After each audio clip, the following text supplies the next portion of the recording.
Hello students, good evening. Today we will start our next topic of class 8th chapter number 2. Do you know, इससे पहले हमने importance in human health पढ़ लिया था. ठीक है, माइक्रो ऑर्गेनिज्म का ह्यूमन हेल्थ में क्या इम्पोर्टेंस है.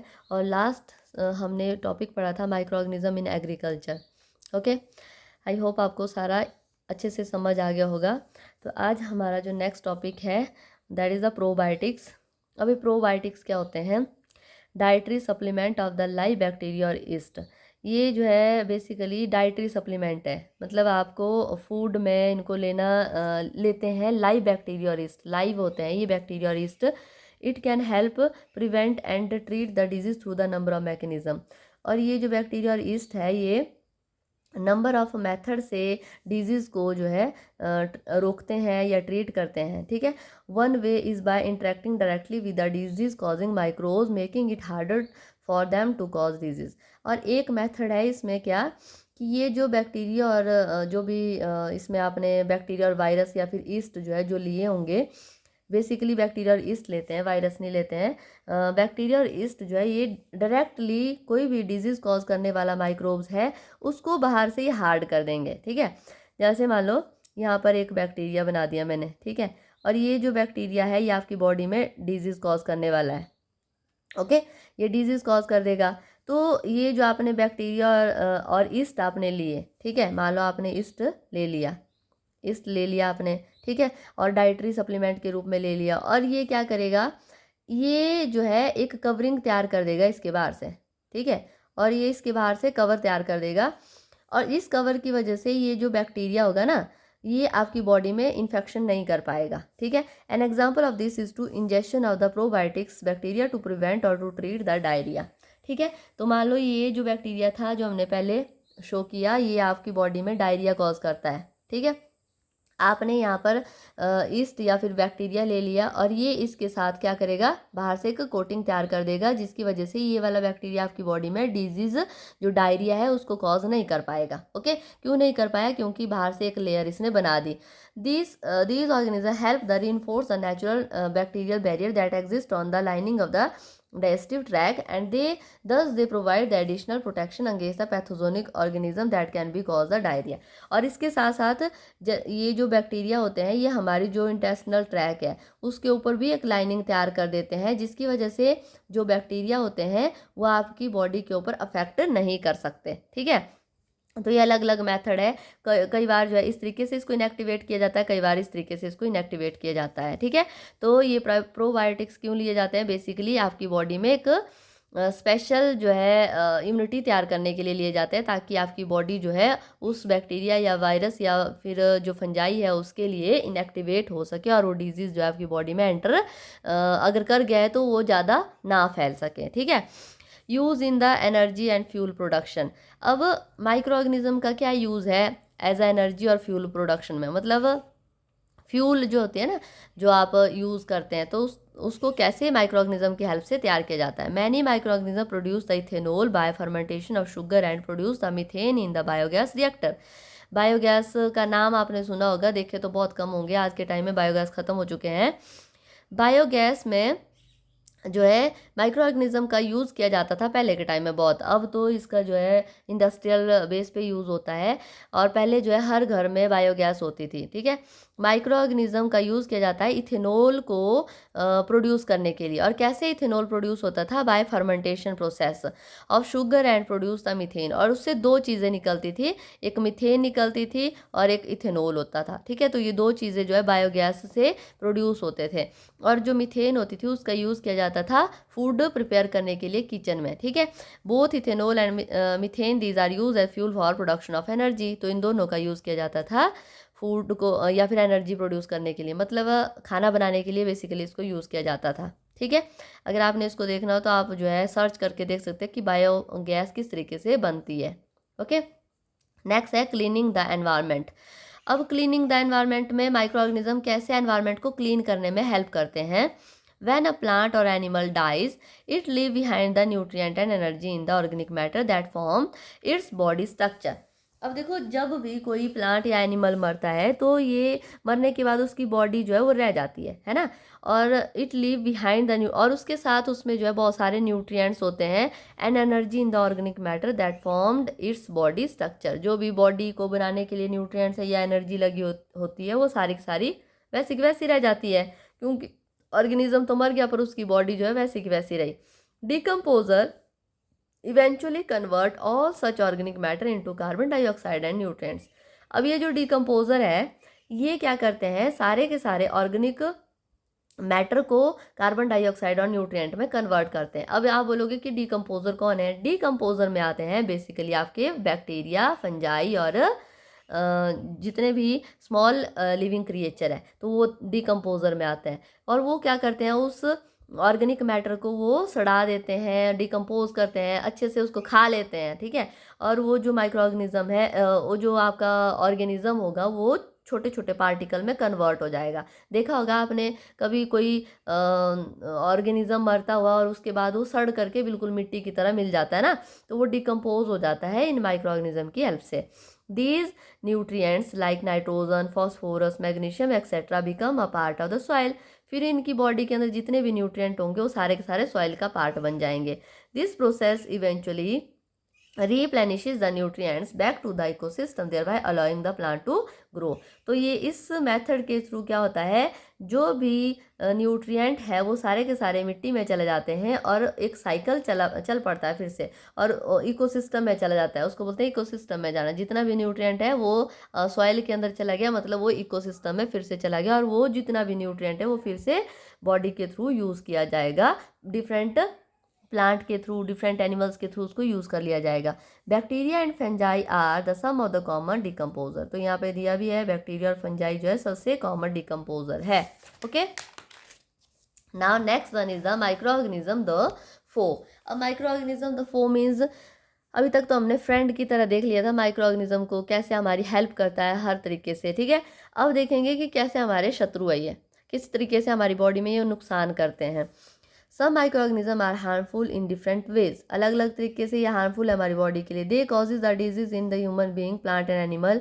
तो ये प्लांट हो गया, ह्यूमन हो गया या एनिमल हो गया, सब में डिजीज कॉज कर सकते हैं। Such disease causing organism is known as pathogen. इसको अंडरलाइन करना है, ऐसे ऑर्गेनिज्म जो डिजीज कॉज करते हैं उनको बोलते हैं pathogen. Some micro organism also cause the spoilage of food. बहुत सारे ऐसे माइक्रो ऑर्गेनिज्म है जो कि फूड को स्पॉइल करते हैं, खराब कर देते हैं।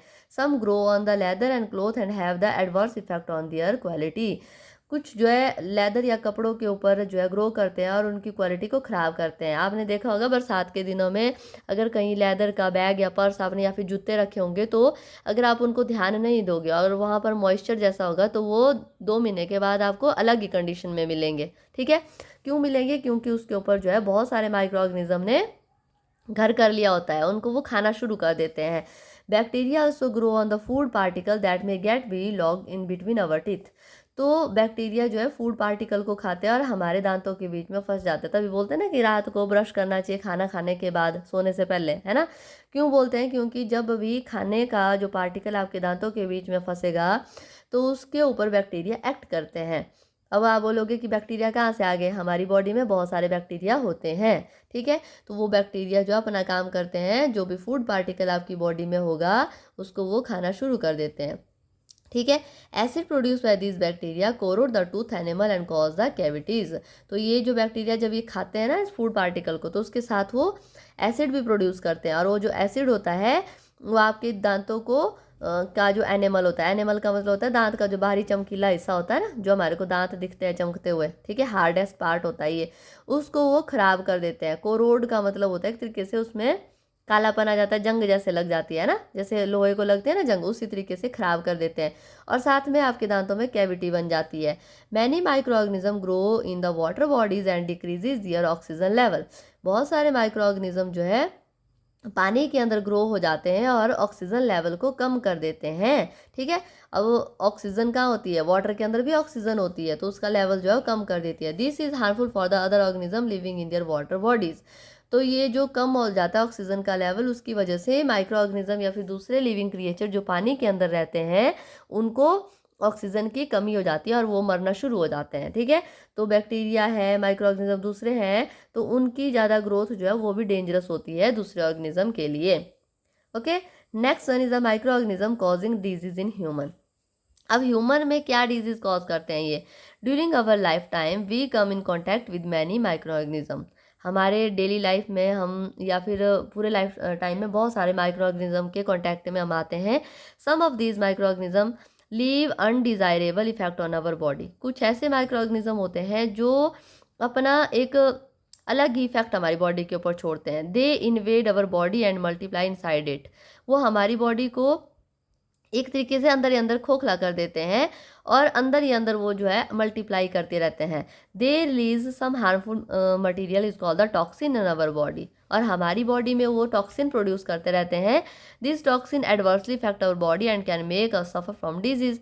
और उस टॉक्सिन की वजह से हमारी बॉडी में उल्टा ही असर होता है और हमारी बॉडी जो है बीमारियों का शिकार हो जाती है। Disease which can be spread from one infected person to healthy person is called the communicable disease. तो ऐसे डिजीज जो एक बीमार पर्सन से दूसरे हेल्दी पर्सन में जाते हैं उनको बोलते हैं कम्युनिकेबल डिजीज। इसको पढ़ करके आपको कोरोना की याद आ रही होगी, है ना। जो कोरोना के टाइम में जो है एक जो अफेक्टेड पर्सन था वो दूसरे के कांटेक्ट में नहीं आता था, अगर आ गया तो उसको भी वो डिजीज हो जाता था। दैट मीन्स कोरोना कैसा था? कम्युनिकेबल डिजीज था, ठीक है।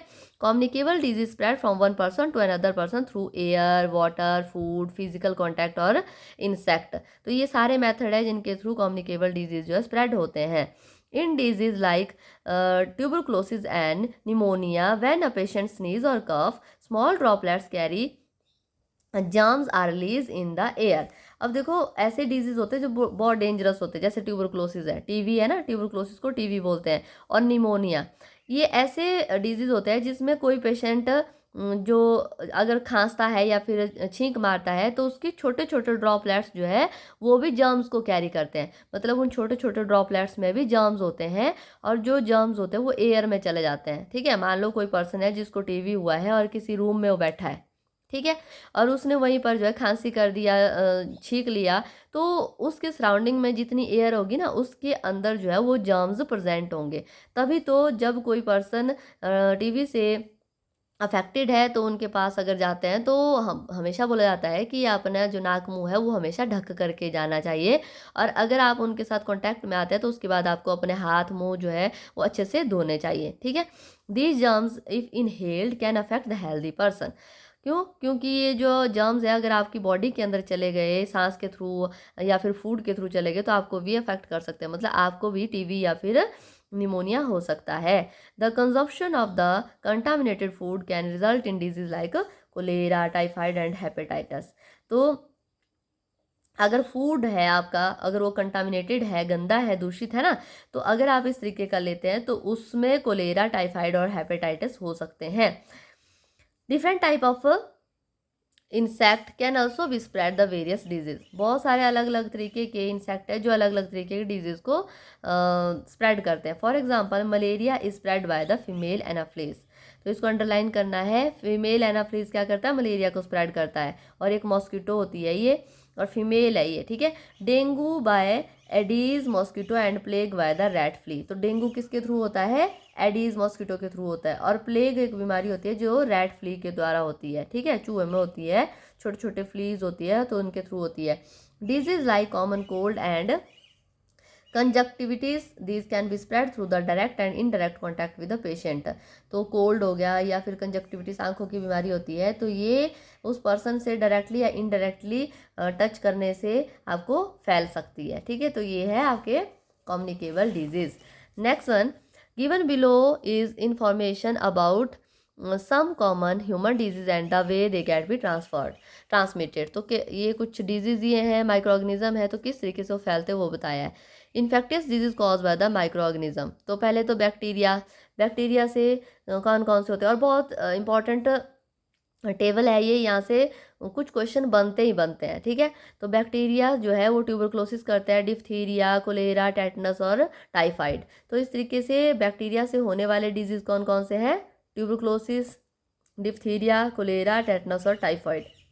वायरस से होने वाले common cold, influenza, mumps, polio, chicken pox, AIDS. और फंजाई से होने वाले रिंग वर्म, एथलीट फुट, ठीक है। और प्रोटोजोन से होने वाले malaria, amoebic dysentery and sleeping sickness. तो ये कुछ डिजीज है जो डिफरेंट माइक्रो ऑर्गेनिज्म के थ्रू होते हैं। अब mode of transmission of pathogen, मतलब क्या मोड है, क्या तरीका है जिससे ये जो डिजीज है इनके जो पैथोजन है वो आपकी बॉडी में जाते हैं, ठीक है। मोड ऑफ ट्रांसमिशन एयर, सबसे पहले तो हवा के थ्रू जाते हैं।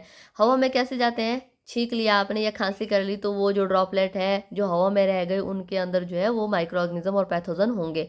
तो कौन कौन से डिजीज है जो इस तरीके से होते हैं, tuberculosis, common cold, influenza and swine flu. और वाटर से, कंटामिनेटेड वाटर, गंदा पानी आपने पी लिया, टाइफॉइड, अमीबॉइक डाइसेंट्री एंड कोलेरा। फिर सॉइल से कैसे जाएंगे, consuming the food item that can not be wash clean properly and wound.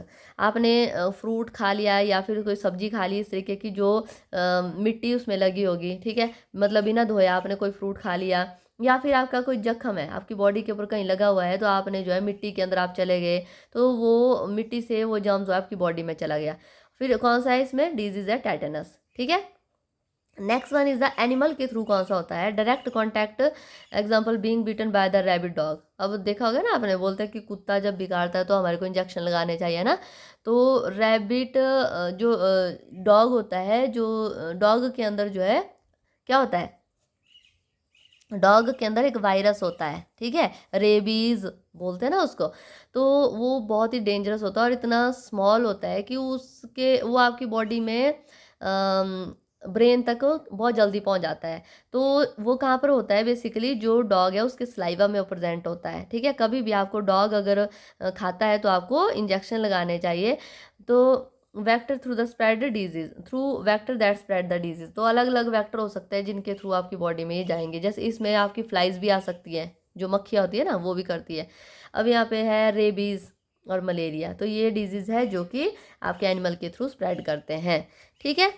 तो ये था आपका mode of transmission of pathogen. इसके बाद प्रिवेंशन ऑफ डिजीज हम नेक्स्ट क्लास में करेंगे। आई होप आप सबको अच्छे से समझ आ गया होगा how the micro organism are the foe of our body, ठीक है। तो किस तरीके से ये हमारे शत्रु की तरह काम करते हैं। So thank you so much. आपने मेरी क्लास को लाइक, शेयर एंड सब्सक्राइब करना है।